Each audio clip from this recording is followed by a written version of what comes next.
Hello and welcome to Booklust. I'm Nancy Pearl. My guest today at University Bookstore is author Edmund de Waal, whose book The Hare with Amber Eyes, A Hidden Inheritance, has just been issued in paperback. Edmund, thank you so much for coming across the Atlantic to visit us. It's wonderful to be here, Nancy. It really is. It's a huge pleasure to be here. Well, I can't tell you what a thrill it is, because when I read your book last year when it came out, and I thought, I was just blown away by it. Well, that's fantastic. I mean, the thing is, Nancy, I really kind of didn't expect anyone to read it at all. So I was completely bowled over by having readers at all, really, and then to have really engaged readers has been wonderful. It sort of makes not only the work that you did in writing the book, but also the whole family history and relationships set against the context of bigger events makes that much more meaningful too. Yes, I mean, I suppose when I set out to start the whole book, in some ways it was just such a personal conversation with myself about who I was and with the objects which I'd inherited. But then I really, that journey into the whole experience, I sort of didn't ever think about readers when I was writing it. It was very much a conversation with myself. And a very intimate conversation with myself, right. and so in that sense, the idea of anyone reading it has been quite odd. If you start thinking about the readers in the process of writing the book, then for me and my own writing, it's easier to think I'm writing something that I want to read. Yes. And not think about the readers, because otherwise then I get paralyzed. Yeah, and it's been quite odd, because people have said, did you set out to write a book which was cross-genre? I went, well, no, I just didn't think about genre at all, right. Because I was actually just trying to do what I wanted to do on my own terms. So in that sense, if you think about the readers too much, it can become too generic, right. Which can be a problem. Right. I think particularly anything to do with families. Let's talk about what the book is, yes. And what brought you to writing it. Yeah.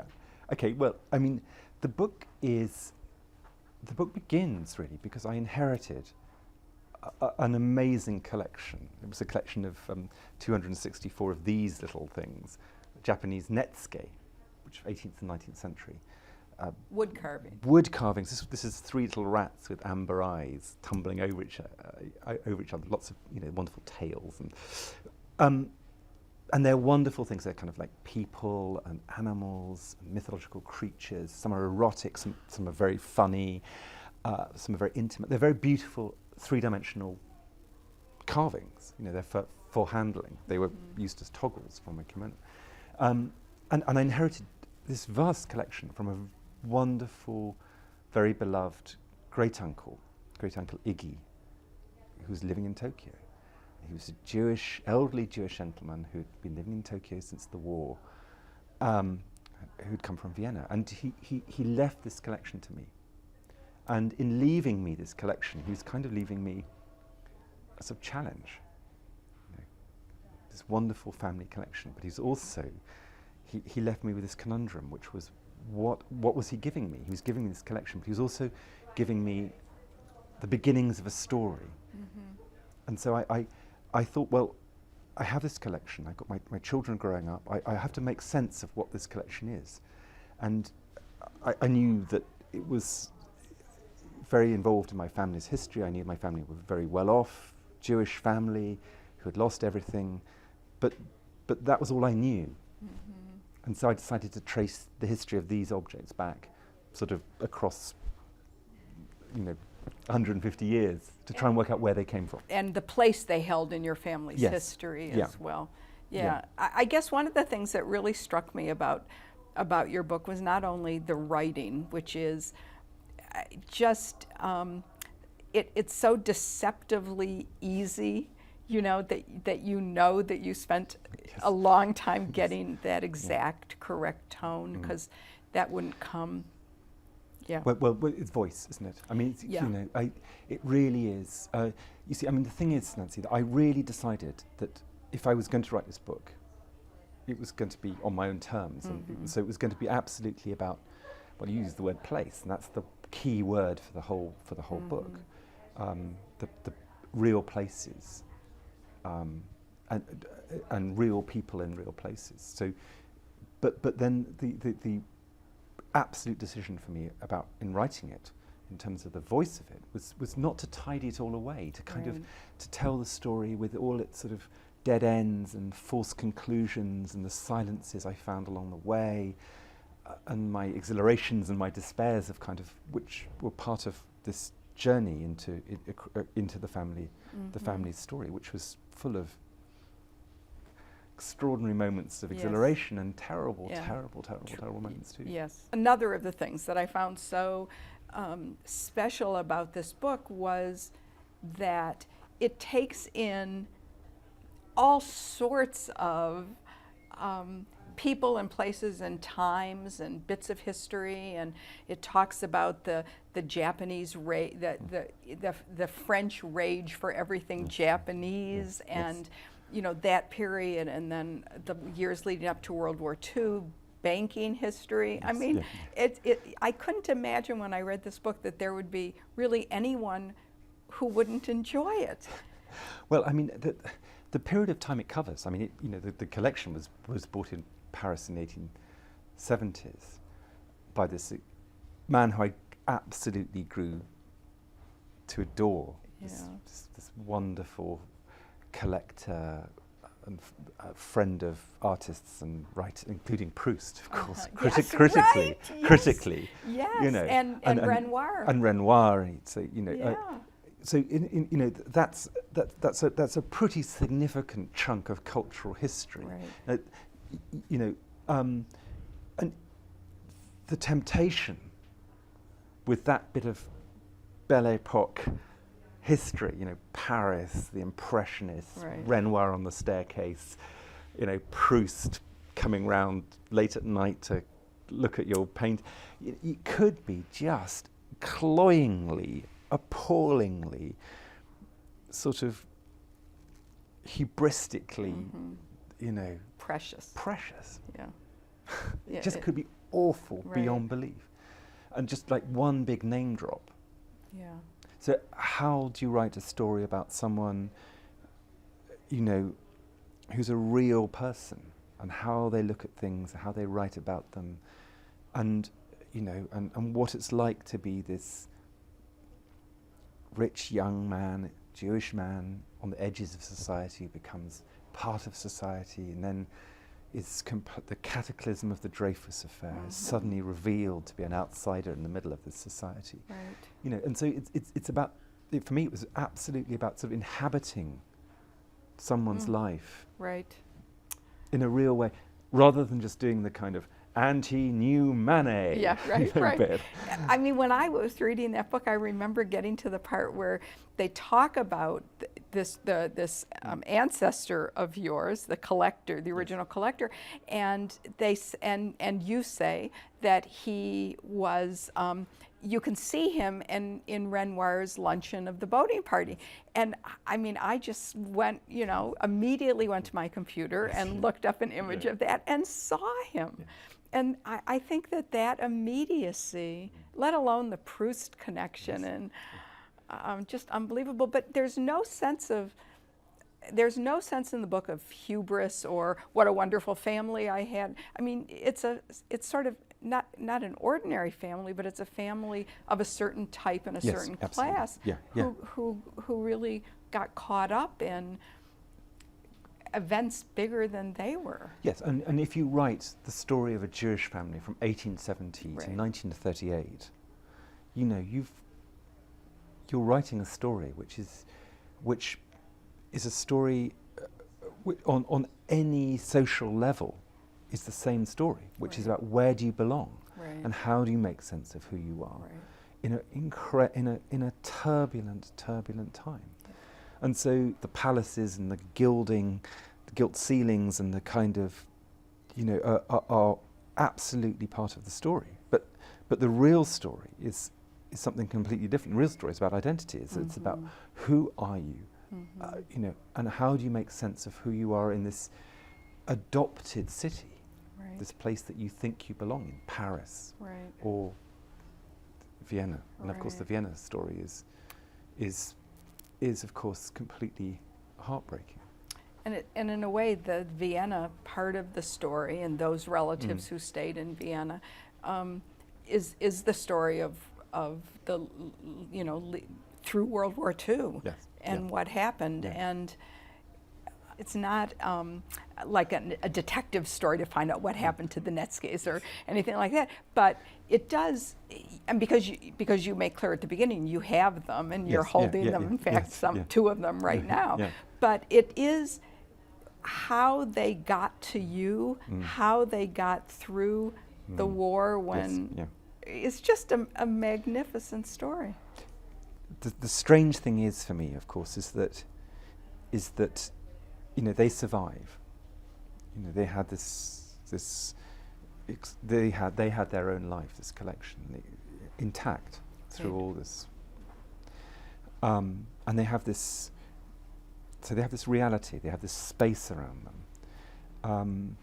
But for me, the real challenge was, why should anyone mind? And I think my feeling is that in some ways that the inheritance was the objects, but the inheritance was absolutely about a story. That's the inheritance. And that's why that's how families work. You inherit stories or you don't inherit stories. And that's kind of compelling. Proust and Rilke and the conflagration are all there. But actually, what do you inherit from your parents or your grandparents in terms of storytelling about where you come from? What's being left out? What can you find? Why are you not able to hear it, or what are they not able to pass on to you? Right. And that is really, really compelling. That's real stuff. And that kept you going. And that kept me going. Yeah. That kept me going. Yeah. The house that your relatives lived in Vienna is still there. Yes. And it's on the Ringstrasse. The Ringstrasse. Yeah. Have you? Of course you went back to see. Did you take your children back to see? This is an amazing moment for you to ask me this, because the book has just come out in Austria. Oh. And in the end of October, I'm going to Vienna, and with my children and with my father, who's now in his mid-80s, and we are doing the book launch in the family house. Oh, in the house. In the house. Which is now a school, or it's offices. Oh, offices. Okay. And I kind of made this pact that if it was going to be translated and it was going to come out in German, and that I was going to be in control of bringing that story back to Vienna. I was going to, and so I asked for this to happen, and it is happening. It'll be so emotional and for your father to come too. Yes. So, do you think this is a particularly English story? I don't think it's English at all. Apart from my embarrassment about the strange thing is for me, of course, is that it's a story also which is very much about books, which is why I'm thrilled to be talking to you. I'm book thrilled class, to have you here. But the books that thread their way through The Hare with Amber Eyes are French books, Proust and Maupassant, and German writers, Goethe and Rilke and then contemporary German writers as well. So, and Sebald in particular. So, it's a book which is very much about books as well. But I don't think it's very English in that sense. I wasn't reading a lot of English books when I was writing it. So all of this, the research that you did. Yeah. Can you tell us about that? Yeah. Took ages? Yes.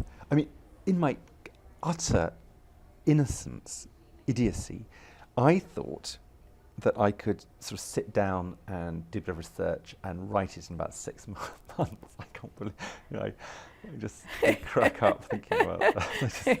And it took years. And the reason it took years was that, for instance, Charles in Paris, I started reading his writings, and then I had to get to the Louvre, and then I was in there's libraries in Paris, and then I was in art galleries, and I kind of got lost. And then I started reading the kind of social papers from the 1870s, or the racing reports to find out what his brothers would do. And so it kind of snowballed in that way. But because I kind of said to myself that this was a non-Google book, that I wasn't going to sit and just research it and from a computer. I had to go there. The real research was physical, was being in places where they had been. Yeah, walking along the streets, trying to find how long it takes to walk from, my great-grandfather's house to his cafe, to the bank and back again, and do that 10 times and see different times of day, and just, or walk walk down the Rue Monceau, from one cousin's house to another. And that idea of actually being in a place and inhabiting those spaces as a person, that's the research that mattered to me. In a way, the book is about inhabiting your own life, I think. Because the research that you did, I mean, you knew that your Uncle Iggy was Jewish. Yes. But that's not how you were raised. No. But you didn't know, there was much you didn't know Yes. about the family and what made you who you are. Yeah. Well, to quote, to borrow Emily Dickinson, it was a loaded gun, in that sense, this inheritance. Because it was, there's an element of challenge in this inheritance, What are you going to find out? Right. I'm giving you this thing. And when you give people things, you can give them to make their lives easier, or you can give them very deliberately to make their lives more complicated. And do you think that's what he did? Yeah, I do. I loved him. I absolutely loved him. I think he was a remarkable man, and I think he knew exactly what he was doing. So, well, your day job. My day job. Your day job is the head of ceramics at the Victoria and Albert? No. My day job, I made a huge installation of porcelain for Victoria. My day job is in the studio making porcelain. Oh, so I am an artist. Yeah. I sit at my wheel and I make porcelain. Oh my goodness. And that's what I do. I make groups of porcelain installation. Maybe next time I come to England, I can come see Oh, you must come to the studio. Please come to the studio. I would love to see that. Yeah. And so this love of art. Yes. That and your decision to grow up and be an artist. Yeah. Do you think that had anything to do with your background? I mean, do you think artists are born or made, I guess? I absolutely knew that. I mean, as a child, I wanted to do this thing, to work with clay, and that's what I've done for 45 years, whatever, longer. I've always loved objects, in that sense, and so I've always made objects. So they've always, and so the life of objects, what's going on with an object, a bowl, a vessel, a jar, or a netsuke, is a real thing for me, and that really is completely core to who I am. The strange thing about writing this book is that I kind of thought of it as an object.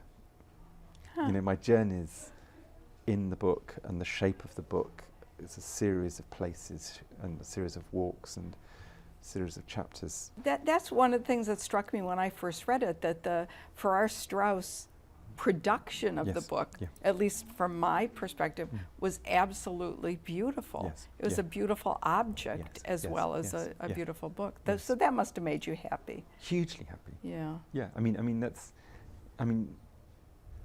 If you always want what you write to be taken seriously, but to have that kind of response to the shape of what you write was wonderful. Yes. Absolutely wonderful. But I know that you're a reader. Yes. So let's talk about books too. Yeah. So when you finish, are you going to do another book, or do you think this is? I actually am going to do another book. I'm just working out how to do it. I mean, the kind of voice and how to think it. Yeah, but it's going to be another journey. Oh. Another journey. It's a journey through porcelain, through 1,000 years. Oh. Back from where I am, back to China, along the Silk Road. It's a kind of, so, yes. That's great. Yes. So you're 5 years. I'm giving myself 5 years to do it. Wow, yes. That'll be fabulous. You'll have to. That research will take you east. Yeah, I'm going east. I'm going east. So you have to read Colin Thubron. Oh, absolutely. I have to. I know you probably already have. I do, yes, actually. yes. But right. Yes. Because he has that whole book about the Silk Road. He does. I know some of the people and the places that do? I kind of need to go through. It's kind of tracing why the colour white, how the colour white travels from the east to the west. Oh. So it's a kind of, anyway. Wow, So good. Anyway, we heard it here first. You did actually hear it here first. I'm going public. I'm going public on your book. That's great. Do you read memoirs? Is that what? Oh God, I read all the time. I mean, what I when I was writing the book, I was absolutely reading 19th and early 20th century fiction for the book, completely, and non-fiction for the book. So I was rereading Proust and Joseph Roth, and I was in the literature of the moment, and that's been out for a year. I'm liberated into all other kinds of literature. I'm just can't believe how lucky I am to be able to read whatever I want and to go wherever I want. And so memoir's tricky. Memoir's a tricky genre. It is. It's that thing about why should anyone be interested in you, and or your family. Yes. Discuss. Yeah, right, exactly. I always say I have a love-hate relationship with memoirs. I self-indulgence just drives me crazy. Yeah. And sort of florid, overwritten prose makes me want to throw the book across the room. Yes. Well, I mean, the memoirs that matter are the ones which address, the writing of them. Right. Where actually so it's not that sort of very patrician thing about giving you this life, and assuming you want to read it. Right. But kind of questioning what's going on. It's a tricky genre. For me, what always matters is the writing. Do you know what? That's it. Yeah. Subject matter. Yes. Right. In what sense does that matter? I mean, it's absolutely about writing, isn't it? And it's when you're reading something and you find a voice that you like, it's so exciting, and you just kind of want more. And and a voice you trust as well, or are surprised by. There's one of the books which take you somewhere and keep on changing your experience as you go through a book. Yes. That's extraordinary. That's yes. wonderful. And we were talking before the show about the author Ali Smith, whose new book There But For. Yeah. And especially all the voices, and it's told in 4 distinct voices, but one of the voices is a young girl about 10, and Brooke, her name is, and her voice, I think, just captured both of us. Absolutely. I was blown away by that book, absolutely blown away by it.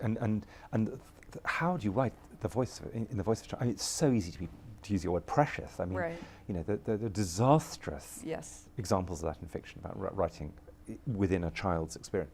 And Ali Smith, I completely believed in that child. I did too. And her parents and were her just parents, fabulous as well. So, I mean, that was just a complete joy to read. And even another book we talked about, Skippy Dies, by Paul Murray, is an Irish author, is just another book where I was blown away by the adolescent, the way he just inhabited that. And Jonathan Coe did it in the Rotters Club. I thought so that's another remarkable. favourite novel. No, we can just sit here and kind of deal novels like playing cards to each other. Well, I think absolutely. we have somewhat the same taste in absolutely. those. Because the Rotters Club, I just so regret more people haven't read. No, well, in England, it's there, but perhaps not so much here. No. That's the thing that I think a lot about, the difference between the two.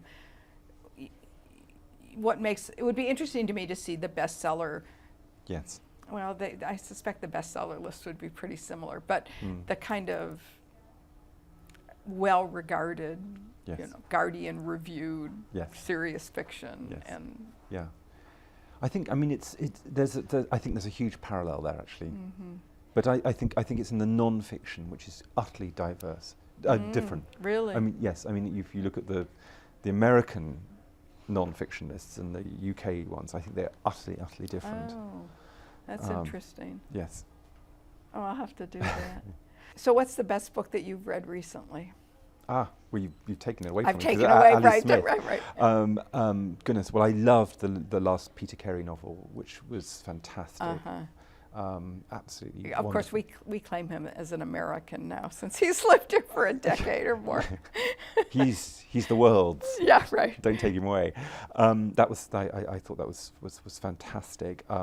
I've just finished the Julian Barnes novella called The Sense of an Ending. I don't know if it's come out here yet, which was a very, very kind of powerful and tricky book. I'm just trying to think of my bedside table and the stack of books. I put you on the spot. That's the hardest question. Yes. And I've just finished Lives Like Loaded Guns, thinking about Emily Dickinson. That was a wonderful biography. Which I thought was fantastic, and again was, the afterlife. Yeah. Of Dickinson's manuscripts, a tremendous book about across time. I thought that was a wonderful book. It was. So.